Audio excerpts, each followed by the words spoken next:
Statement எல்லாம் நம்ம ரெகுலரா பார்க்கணும்.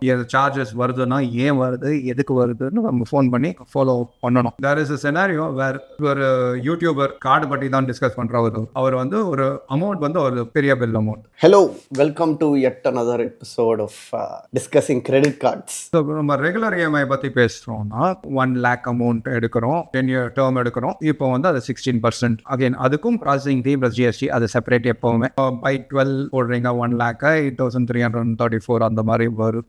ஃபர்ஸ்ட் இன்ஸ்டால்மெண்ட் நீங்கள் கட்டுறீங்க 8,334 நீங்கள் ஃபுல்லாக காட்ட மாட்டீங்க. அது பிரின்சிபல் அமௌண்ட் ஒரு கால்குலேஷன் இருக்குது. அந்த பிரின்சிபல் அமௌண்ட் ப்ளஸ் இன்ட்ரெஸ்ட்டுக்கான ஜிஎஸ்டி நம்ம காட்டுறோம். ஸோ இது வந்து ஃபர்ஸ்ட் மந்த்துக்கு வந்து பிரின்சிபல் அவுட்ஸ்டாண்டிங் வந்து 1 lakh எடுத்துக்கிறோம். செகண்ட் மந்த் வந்து நம்ம கட்டிட்டோம் 9,000 சம்திங் ஏதோ வரும். நம்ம 9,000 வருதுன்னா அவுட்ஸ்டாண்டிங் அமௌண்ட் வந்து நீங்கள் நெக்ஸ்ட் இன்ஸ்டால்மெண்ட் போகும்போது பிரின்சிபல் வந்து 92,000 அப்படி வரும். அண்ட் 7,000 உங்களுக்கு வந்து பிரின்சிபலாக இருக்கும். 92,000 அப்படி பிரின்சிபல் அவுட்ஸ்டாண்டிங் வரும். Now the term is 11 months. வேணா ஒரு மாதம் நம்ம கட்டி முடிச்சது. ஸோ இந்த கால்குலேஷன் அதே மாதிரி தான் போன வாட்டி பேசின மாதிரி தான் ப்ரொசீட் ஆகும். அடுத்த இந்த மந்த் நீங்கள் கட்டி முடிச்சிட்டிங்கன்னா இதோட principal amount will be taken out. அடுத்த இன்ஸ்டால்மெண்ட்டோட tenure becomes 10 months. இந்த மாதிரி பண்ணறதுனால நம்ம 16%னா 1 lakh நம்ம 16,000 எதிர்பார்ப்போம். அது 1,16,000 போகாம 1,10,700 and change வரும். 16,000 ரூபாய் எதிர்பார்க்க வேணாம். அது ஏன் அப்படி? Because of the calculation. ஒவ்வொரு வாட்டியும் நம்ம வந்து ஒரு இன்ஸ்டால்மெண்ட் கட்டிட்டோம்னா அது அவங்களால டியூன்னு சொல்ல முடியாது. அது வந்து 11 months தான் அவங்களால டியூ காட்ட முடியும். ஸோ அடுத்த இன்ஸ்டால்மெண்ட் கட்டிட்டோம்னா 10 months. ஸோ இப்போ வந்து டெக்னிக்கலி இன்ட்ரெஸ்ட் ரேட் வந்து பார்த்தீங்கன்னா 10 புள்ளி சம்திங் தான் வருமா? In this case mathematically in this case கணக்கு போட்டு பார்க்கல. It might change for duration. It should change for duration. But for example, there will be sites you can ask any chatbot. இந்த amount நீங்க இவ்வளோ calculation பண்ணி இவ்வளோ 10 yearக்கு எவ்வளோ வருது, எவ்வளோ டேக்ஸ் கட்டணும், ப்ளஸ் ஜிஎஸ்டி போட்டுக்கோங்க, ப்ராசஸிங் ப்ளஸ் ஜிஎஸ்டி போட்டுட்டீங்கன்னா ஒரு ஐடியா கிடைக்கும் உங்களுக்கு. So when it says 16%, it's not exactly 16%. It's not exactly 16%. It is usually lesser than that. It should be lesser than that.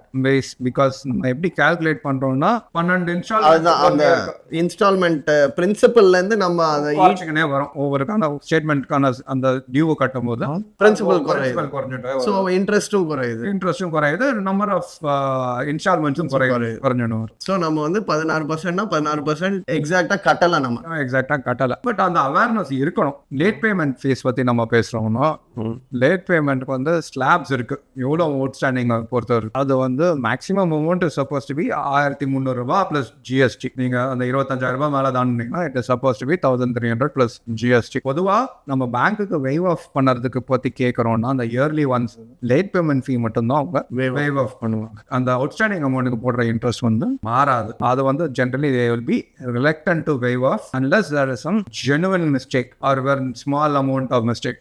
There are cases where நம்ம வந்து point பைசையில் miss பண்ணுவோம். நம்ம round of பண்ணதுல ஏதாவது கணக்கு பண்ணியிருக்கலாம். அந்த மாதிரி கேசஸ்ல வந்து take it as a goodwill measure and waive it off. அதுவும் நம்ம போய் கேட்கணும். earlier it is நம்ம அதுக்கு தான் நம்ம பேசியிருந்தோம். ஸ்டேட்மெண்ட் எல்லாம் நம்ம ரெகுலராக பார்க்கணும்.